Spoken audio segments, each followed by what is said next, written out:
Pemirsa, sebagian besar masyarakat lokal di Bali hanya menjadi pencari kerja. Bahkan banyak pencari kerja berharap memperoleh pekerjaan sebagai pegawai negeri sipil atau PNS. Demikian diungkapkan Ketua Inkubator Bisnis Udayana Sayu Sutrisna Dewi. Lebih lanjut, Sayu Sutrisna Dewi mengatakan masyarakat lokal di Bali dikenal lebih mementingkan sosial dan budaya. Hal itu baik karena merupakan bagian dari akar dan budaya. Namun ke depan masyarakat juga dituntut berpikiran maju dan berkembang tanpa meninggalkan sosial dan budaya setempat. Masyarakat modern dituntut untuk mampu menciptakan lapangan pekerjaan baru dengan membaca peluang wirausaha yang mampu membuka lapangan pekerjaan baru.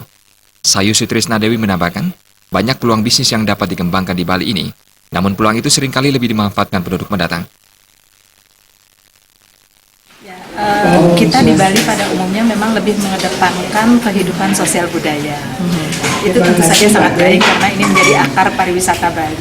Tetapi sekarang dengan kondisi Indonesia yang mengalami oversupply tenaga kerja, tentu saja kita juga harus memperhatikan kegiatan sosial yang lain yang terkait dengan ketenaga kerjaan. Nah, salah satu yang bisa disentuh itu adalah dengan meningkatkan jumlah wirausaha.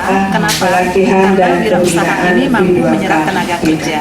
Jadi sebenarnya berwirausaha itu bukan semata-mata untuk memperoleh penghasilan, tetapi targetnya adalah untuk mengurangi pengangguran. Dengan berwirausaha, seseorang tidak hanya bisa membuka peluang pekerjaan, namun bisa lebih mandiri dan mengurangi pengangguran. Berwirausaha saat ini juga tidak perlu biaya promosi yang tinggi, karena dapat memanfaatkan kecanggihan teknologi informasi dan media sosial.